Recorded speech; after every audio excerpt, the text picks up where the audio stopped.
이스라엘이 또다시 레바논 무장단체 헤즈볼라를 겨냥한 대규모 공습을 벌였습니다. 네, 국제사회 휴전 압박에도 이스라엘 네타냐후 총리는 전쟁 강행 의지를 드러냈는데요. 전면전 양상의 중동 정세 오늘 분석해 보겠습니다. 성일광 서강대 유로메나 연구소 교수 나오셨습니다. 교수님 어서 오세요. 네, 안녕하십니까.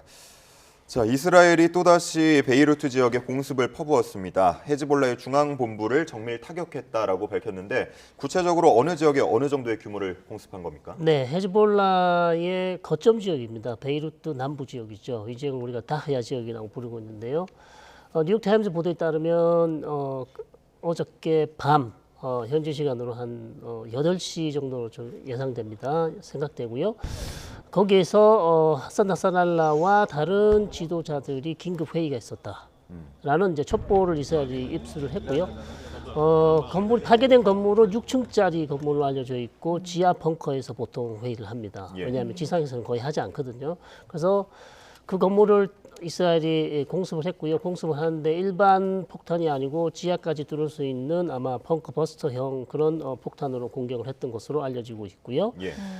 이스라엘 측에서는 아마도 사망했을 가능성이 높다. 계속해서 이제 이렇게 주장을 하고 있지만 아직 레바논에서는 공식적인 보도가 나오지 않고 있고 이란에서도 아직 뭐 아니다라는 얘기는 하지 않고 있습니다. 그리고 또 확인도 해주지 않고 있는 약간 조금 더 시간을 기다려 봐야 되는 그런 상황입니다. 이번 공습이 2006년 레바논 전쟁 이후에 베이루트에서 이루어진 공습 중에는 가장 큰 규모입니까? 그렇습니다. 2006년이 이제 제2차 레바논 전쟁이라 그래서 이스라엘과 헤즈볼라 간에 한 34일 동안 전쟁이 있었죠. 그 이후에 아마 지금까지 이스라엘이 이번 전쟁에서 한 2,000회 공습을 했고요. 지금까지 집계된 사망자가 한 700명이 넘습니다. 그리고 부상자가 역시 한 2,000명 되는 상황이죠. 그래서 그 이후로는 뭐 최대 공습이다 이렇게 말씀드릴 수 있겠습니다. 아까도 조금 전에 이제 언급을 해주셨지만 나스랄라가 생사에 대해서는 지금 관측이 엇갈리고 있는 상황이잖아요. 일단 나스랄라 좀 어떤 인물이라고 봐야 될까요? 자, 하산 나스랄라는 사실상 헤즈볼라의 최고 지도자, 최고 지도자고요. 공식적인 명칭은 이제 사무총장입니다. 세크레터리 제너럴인데 최고 지도자이면서 사실상 헤즈볼라의 모든 중요한 활동을 다 감시 감독하고 있고요. 이 사람이 최고 지도자직에 오른 것은 1992년. 이전에 하산 나스랄라 전에 사무총장직을 했던 아바스 무사비라는 사람이 이스라엘 암살로 인해서 사망하고 나서 92년에 바로 사무총장직에 올랐고요.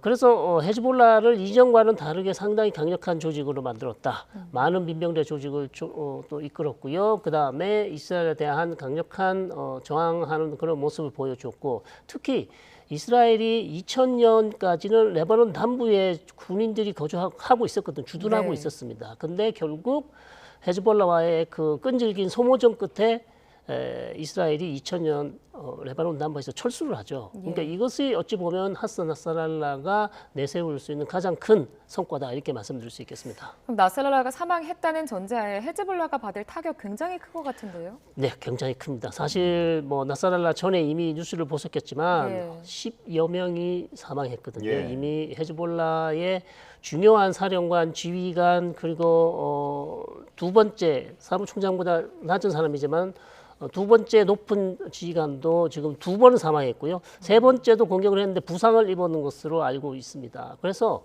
대부분의 지휘관이 사망하고 그다음에 지금 최고위 지휘관도 사망했기 때문에 상당히 큰 타격을 입었을 것으로 보입니다만 여전히 가지고 있는 무기가 많이 있습니다. 네, 그래서 향후 이 나스랄라 공격에 대한 보복 공격이 있을 텐데요. 어떤 수위가 될지는 조금 지켜봐야 되겠습니다. 뭐 조금 전에 화면으로도 나갔습니다만 헤즈볼라의 핵심 지휘관들의 명단이 있었고요. 이스라엘이 잇따라서 지금 공습을 펼치고 있는 상황입니다.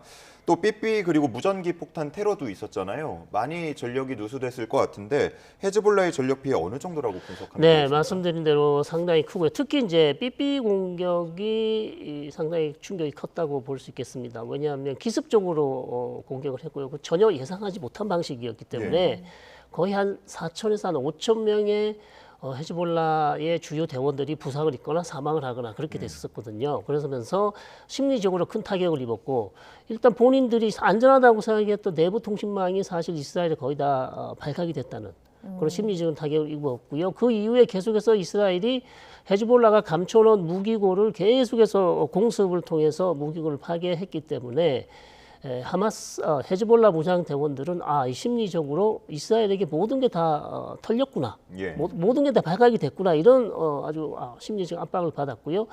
그 이후에도 계속해서 이스라엘은 헤즈볼라와의 어떤 협상 이런 것보다는 계속해서 무력으로 밀어붙이고 있었기 때문에 현재 헤즈볼라의 상황은 상당히 심각한 데미지를 입었다, 피해를 입었지만 말씀드린 것처럼 여전히 보복 공격할 수 있는 충분한 무기를 가지고 있기 때문에 이스라엘도 지금 상당히 긴장하고 있습니다. 지금 이제 아침이 곧 될 텐데요. 예. 그래서 사실상 정군 비상 체제 들어가 있고요. 그다음에 민방위도 전부 다 지금 비상 체제로 들어가 있는 그런 상황입니다.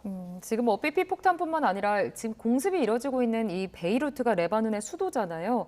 아무리 헤즈볼라를 겨냥해서 타격을 했다고 하더라도 지금 건물들이 무너져 내리면서 민간인 피해가 지금 우려가 되는 상황이잖아요. 지금 지금 이스라엘 측은 이런 부분을 아예 개의치 않고 있는 겁니까? 어떤 상황이죠? 사실 국제법상 네. 그렇게 국제법에 사실 어긋나는 행위죠. 그렇죠. 그렇습니다. 예. 그 아무리 무장 대원이 있지만 무장 대원 인근에 근처에 전혀 무장하지 않은 민간인들이 많이 있는 그렇죠. 상황에서 네. 구별하지 않고 지금 공격을 하고 있는 상황이고요. 사실 이것은 처음이 아니죠. 우리 가자 지구 상황도 보시면 이미 사망자가 4만 5천 명이 넘었기 때문에 네. 다들 이제 그 중에 절반 이상은 최소한 민간인이라고 보고 있습니다. 그래서 이스라엘로서는 우리를 공격하는 어떤 로켓 발사대나 무장 대원이 있는 곳에 원점 타격하는 것을 원칙으로 하고 있습니다. 그렇기 때문에 우리를 공격하면 그 원점은 반드시 타격을 받는다. 우리로서는 피해를 입지 않기 위해서는 달리 할 수 있는 방법이 없다.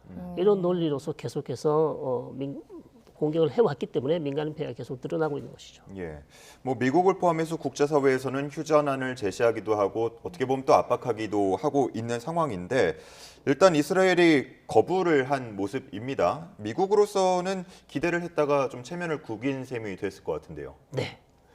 어떻게 보면 잘 이해가 잘 안 됩니다. 저도 어저께만 해도 오후 일찍 휴전이 거의 된 것처럼 보도가 예. 났었죠. 그리고 백악관 성명에서 11개 국가가 다 지지한다. 휴전을 지지한다. 그래서 21일짜리 휴전 안에 들어가지 않는가 이렇게 예상을 했었는데요. 네타냐후 총리가 갑자기 성명을 통해서 우리 휴전에 합의하지 않았다라고 발표하면서 사실상 이것이 이제 물 건너갔습니다.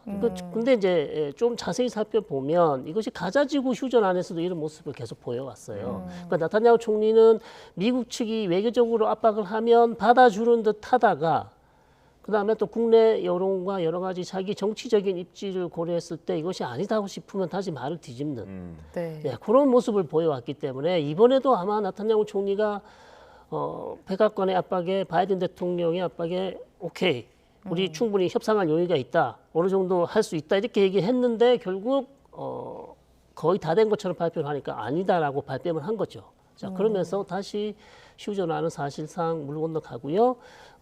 하산 나스랄라를 지금 공격했기 때문에 더 이상의 이제 휴전은 더 어려워 보이지 않을까 이렇게 생각합니다. 지금 이 유엔 총회 연설을 통해서 전쟁 강행 의지를 밝힌 바 있는데 이런 언급을 했어요. 선택의 여지는 없다. 이스라엘은 위협을 제거할 권리가 있다. 이제 이런 언급을 했는데 좀 네타냐후 총리가 봤을 때는 이 헤즈볼라 전면전이 유리하다라고 판단을 하고 있는 걸까요? 어떤 속셈이 걸까요? 네, 충분히 유리하다고 판단할 수 있죠. 지금 전세는 확실히 이스라엘이 이끌고 있고요. 왜냐하면 초기에 기습 공격을 했고 그 이후에 계속해서 쉬지 않고 몰아붙이고 있기 때문에 그러니까요. 헤즈볼라는 계속해서 지금 방어하기 위해서 그런 방어만 해야 되는 그런 상황입니다. 사실 제대로 반격도 못 하고 있는 상황이기 때문에 네타냐후 총리로서는 기선을 잡았다. 그리고 네타냐후 총리뿐만 아니라 이스라엘 군은요 사실상 2006년 이후로 계속해서 헤즈볼라를 다음 전쟁에서 어떻게 할지 준비를 해왔고요. 네. 근데 지금 기회를 잡지 않았습니까? 그러니까 기회를 놓치기 싫은 거예요. 이것보다 더 좋은 기회가 없다. 그렇기 때문에 전쟁 중단은 사실상 말이 안 된다. 언제 또다시 전쟁을 다시 할 수 있겠습니까? 힘들거든요. 한번 전쟁을 했기 때문에 우리가 할 수 있는 한 헤즈볼라를 괴멸시킬 수 있는 만큼 반드시 제압을 해야 된다는 생각이 지금 강할 겁니다. 그 일각에서는 휴전을 거부하고 있는 이유가 극우 세력의 뭐 반대 때문이다 이런 분석도 나오고 있더라고요. 극우 세력의 지지, 뭐 네타냐후한테는 어떤 의미가 있습니까? 네, 이게 지금 가자지구 전쟁도 똑같은 얘기였죠. 예. 휴전을 하면 나타냐후 총리와 같이 연정을 하고 있는 극우 세력이 연정을 탈퇴하니까 연정이 무너지게 되고, 그럼 나타냐후 총리는 총선으로 가서 결국 총리직을 잃게 된단 말이죠. 예. 그런 전 내부 국내 정치적인 문제, 그럼 나타냐후 총리의 입지 문제가 있기 때문에 계속해서 이런 얘기들이 나오고 있는데요. 이번 경우도 저는 충분히 그럴 가능성이 있다고 봅니다. 즉 헤즈볼라에 대한 공격이 지금 이렇게 좋은 모멘텀 상황에서 충분히 더 밀어붙일 수 있는 상황에서 갑자기 휴전을 하면 이 구구파들이 생각했을 때 말이 안 된다는 거죠. 더 밀어붙일 수 있는데 왜 휴전을 하냐? 그러면 우리 연정 탈퇴하겠다. 자, 그러면 나타나고 총리로서는 다시 바이든 대통령이 했던 약속을 뒤집고 말을 바꿀 수밖에 없었던 아마 그런 상황이 또 있었지 않았을까 생각합니다. 그 네타냐후 총리의 입지 지지율은 어느 정도예요?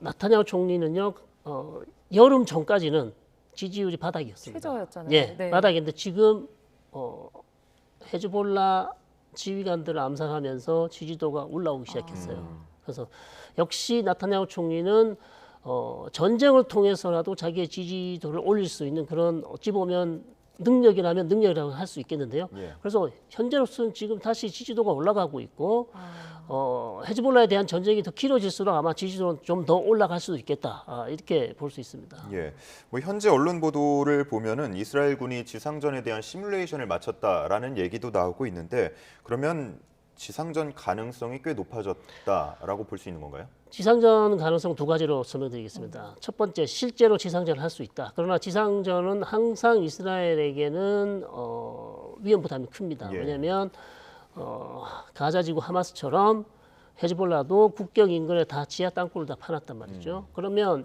지형 지물을 잘 모르는 이스라엘 군이 들어갔다가 헤즈볼라 헤즈볼라 대원에게 당할 수가 있습니다. 실제로 2006년에 그런 일이 많이 있었기 때문에 이스라엘로서는 뭐 공습으로 끝낼 수 있으면 좋겠죠. 그런데 공습으로 끝낼 수 없기 때문에 공습으로는 해결되지 않는 지하 참호 같은 것을 정리를 해야 되고, 거기에 숨어 있는 또 헤즈볼라 대원을 제거해야 되고 무기도 파괴해야 되기 때문에 지상군 투입을 생각하고 있는데요. 자, 두 번째 경우는 헤즈볼라를 더 압박하기 위해서 예. 지상군까지 우리 투입할 수 있다. 항복하라. 메시지를 계속. 그렇습니다. 메시지를 던지기 위한 어떤 술수일 수 있습니다. 지금 뭐 어쨌든 헤즈볼라의 수뇌부를 제거하고 주요 그런 군사 시설들을 공습하고 이런 순서가 2006년 레바논 전쟁 이후에 만들어진 교리에 따른 거라고 하는데, 네. 이 교리가 어떤 겁니까? 네, 저도 그 보도를 보긴 했는데요. 뭐 맞는 보도 같습니다. 실제로 왜냐하면 2006년 전쟁 이후에 이스라엘은 우리 이 전쟁은 비록 힘들게 이겼지만 이 전쟁에서 우리가 잘못한 게 뭐인데요. 과오가 뭔지를 조사하는 전쟁조사위원회를 꾸렸고요. 예. 그게 이제 위노그라드 위원회라는 위원회가 만들어져서 2006년 전쟁 초기, 그다음에 과정, 끝내는 과정에서 우리 군과 정부, 그다음에 정치 지도자, 즉 정책 결정자들이 어떤 실수를 했는지를 면밀히 조사를 했고요. 그 조사 결과에 따르면 너무 서둘러 전쟁을 했고, 그다음에 전쟁의 목표를 정확하게 설정하지 못했고, 여러 가지 이런 것들의 문제점을 이 보고서가 제시를 했고, 그 이후에 아마 이스라엘 군이 이 문제점을 이 교훈을 살려서 새로운 전쟁 과정, 전쟁 계획을 세웠고요. 예. 그 중에 하나가 전쟁 전에 세계적으로 전쟁을 어떻게 할 것인지 계획을 세우자. 그래서 아마 또 이스라엘이 바꾼 것은 헤즈볼라의 무기 창고, 그다음에 참호. 그러니까 전쟁 시 우리가 반드시 타격을 해야 되는 목표물을 2,000개, 3,000개, 뭐 4,000개까지 만들었다고 합니다. 그러니까 전쟁이 나면 그것을 바로 때리는 것이죠. 그런 부분이 있고요. 그다음에 지휘부를 조용히 한 사람씩 암살했다는 것. 이것이 아마 이스라엘이 이번 전쟁에서 바뀐 전략이다. 그래서 그 승리 전략의 바탕에서 이번에 이스라엘이 완전히 새로운 전쟁 계획으로 전쟁을 했기 때문에 지금 훨씬 우위에 있다, 이렇게 볼 수 있는 것이죠. 그 교수님, 이란과의 좀 관계도 짚어보겠습니다. 최근에 보도를 좀 보면 헤즈볼라가 이란에 이스라엘에 직접 좀 공격을 나서달라 이렇게 뭐 요청했다는 보도들도 나오더라고요. 그러니까 계속해서 만약에 이제 예멘 후티 반군이 가세를 하고 또 이스라엘과 이란과의 어떤 대리전, 전면전 가능성에 대해서는 교수님은 좀 어떻게 보세요? 그렇습니다. 헤즈볼라가 너무 힘든 상황이었기 때문에 네. 사실 헤즈볼라를 도와줄 수 있는 유일한 국가는 사실 이란밖에 없거든요. 자, 그런 상황에서 하산 나스랄라는 아무래도 너무나 이스라엘 공세가 강하니까 이란에게 도와달라는 신호를 보냈을 것이고요. 예. 이란은 근데 지금 도와주기 어려운 상황이에요. 왜냐하면 마수드 베제스키안 새로 이번에 당선된 대통령이 친서방, 친미, 그다음에 미국과 다시 핵 협상을 재개하겠다 이런 내용들을 유엔에 가서 했단 말이죠. 그리고 대규모 방문단을 데리고 유엔에 가서 이제 이란이 개혁 개방으로 갈 것이다. 그러니까 우리 이란을 주목해달라. 예전의 이란이 아니다. 이런 아주 좋은 메시지를 계속 보내고 있는 상황에서 헤즈볼라를 도와주겠다고 이스라엘과 전면전을 벌인다는 것은 사실상 새 대통령이 펴고 있는 이 정책을 해보지도 못하고 폐기해야 될 수도 있습니다. 자, 이런 어려운 상황에 지금 딜레마에 빠져 있기 때문에 이란으로서는 그래도 어제 나스랄라가 죽기 전까지는 헤즈볼라의 그 도움 요청을 거부할 수 있었지만 네. 이제 나스랄라까지 죽었단 말이죠. 그래서 이란에게 헤즈볼라는요 너무나 중요한 단체예요. 네, 이란에게 많은 대리 조직이 있지 않습니까? 네. 후티도 있죠. 하마스도 있고 많이 있는데 헤즈볼라가 제일 중요합니다. 왜 중요한가? 이란이 헤즈볼라에게 원한 것은 미국이나 이스라엘이 이란의 핵시설을 때리지 못하도록 만들어 놓은 안전장치거든요. 때릴 경우 바로 이스라엘을 타격할 수 있도록. 그러나 이제 헤즈볼라가 어렵게 된 상황에서 이란이 헤즈볼라를 도와주지 못하는 것도 상당히 큰 어려움이죠. 네. 그렇다면 교수님 보시기에는 결국 이란은 뭐 공격에 나서지는 않을 것이다라고 보는 측면이 현재로서는 심각하게 고민을 할 거고요. 네. 근데 하산 나스랄라가 죽은 거랑 죽기 전이랑 완전히 또 다른 지금 양상이기 때문에 네. 저는 50대 50이다 이렇게 보고 있습니다. 그럼 예. 오늘부터의 상황을 조금 더 잘 지켜볼 필요가 네, 있다라고 네, 네. 볼 수 있겠네요. 자, 이렇게 뭐 중동 상황이 계속 악화하고 있는 상황인데 어쨌든 뭐 휴전안에 대해서도 사실상 거부가 나왔고 미국의 통제력이 좀 약화한 게 아니냐 이런 분석들이 나오거든요. 이게 바이든 행정부 임기 말이라서 그런 겁니까? 어떻습니까? 그렇습니다. 뭐 아무래도 바이든 대통령이 만약 재선에 도전을 했었더라면 나타냐후 총리가 이렇게 막 나가지는 않았겠죠. 네, 그래서 바이든 대통령이 사실상 재선을 안 나간다고 선언한 이후부터 사실상 나타냐후 총리는 상당히 마이웨이를 하고 있고요. 자기 길을 가고 있습니다. 그래서 그런 것 외에도 또 다른 이유는 미국이 사실상 이스라엘을 도와주지 않을 수 없는 상황이 있습니다. 미국에 있는 또 많은 유대인 유권자들이 있고 그다음에 해리스라는 민주당 후보가 선거 캠페인에 필요한 많은 자금을 내는 사람들이 또 유대인이고 여러 가지 이런 것들이 전통적으로 우리가 알고 있는 미국 사회에서 유대인의 어떤 권력이 크기 때문에 중요하기 때문에 미국 대통령들이 다 눈치를 보고 있는 것이고 또 한 가지 제가 추가로 말씀드리면 만약 이스라엘이 이란이나 다른 헤즈볼라들에게 공격을 받아서 무너진다면 이스라엘은 최악의 경우 핵을 쓸 수가 있습니다. 자, 그런 경우로 가게 되면 중동 전체가 완전히 이제 전쟁의 바다로 그냥 후성돌이로 빠지는 거죠. 그러면 중동만 힘든 게 아니고 전 세계가 이제 힘들어질 수 있는 거죠. 그래서 어찌 보면 미국은 그런 최악의 상황을 막기 위해서는 싫지만 때로는 싫을 때도 있지만 이스라엘을 도와줄 수밖에 없는 그런 상황도 있다 이렇게 말씀드리겠습니다. 자, 교수님 이제 조만간 미국 대선을 앞두고 있잖아요. 이 미국 대선 중동 정세가 악화할수록 결국에는 좀 대선에도 영향을 미칠 텐데 네. 민주당과 공화당 이렇게 유불리를 좀 따져보자면 어떤 상황일까요? 공화당이 유리하죠. 네. 아무래도 집권당인 민주당이 중동 정책을 잘못했기 때문에 잘하지 못했기 때문에 네. 전쟁이 발생을 했고 예. 휴전을 하기 위해서 그렇게 노력했는데 사실상 휴전이 되지 않았고요. 가자지구 휴전만 잘 됐더라면 사실상 헤즈볼라와의 전면전도 이렇게 막을 수 있었거든요. 근데 그게 안 됐고요. 그다음에 가자지구만 빨리 끝났다면 후티가 지금 홍해를 이렇게 지나지 못하도록 공격을 하지도 않았을 거란 말이죠.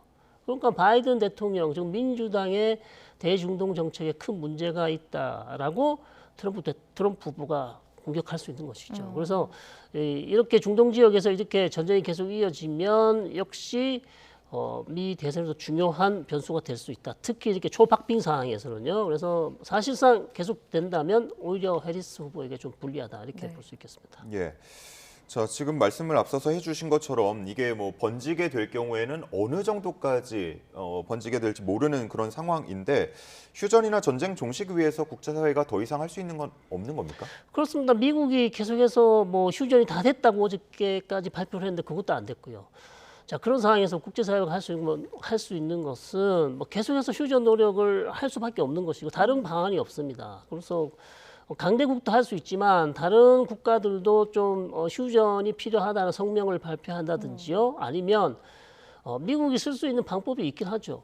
무기를 좀 더 이스라엘에 공급하는 무기를 줄인다거나 네. 중단한다거나 이런 얘기를 하면 되는데 그렇게 할 수 없는 또 구조적인 원인이 있는 것이고 아까도 설명드렸지만 그다음에 다른 국제사회에도 사실 이스라엘에 대한 강력한 어떤 비난 아니면 비판 그리고 제재 같은 얘기도 사실 나올 수 쉽지 있다면 네. 되는데 사실 국제사회에서 그런 움직임은 아직 보이지 않고 있습니다. 알겠습니다. 나스랄라 생사 여부에 따라서 분위기가 달라질 수 있다고 말씀을 하셨으니까 앞으로 상황 더 잘 지켜봐야 될 것 같습니다. 여기까지 듣겠습니다. 성일광 서강대 유로메나 연구소 교수와 함께했습니다. 고맙습니다. 고맙습니다.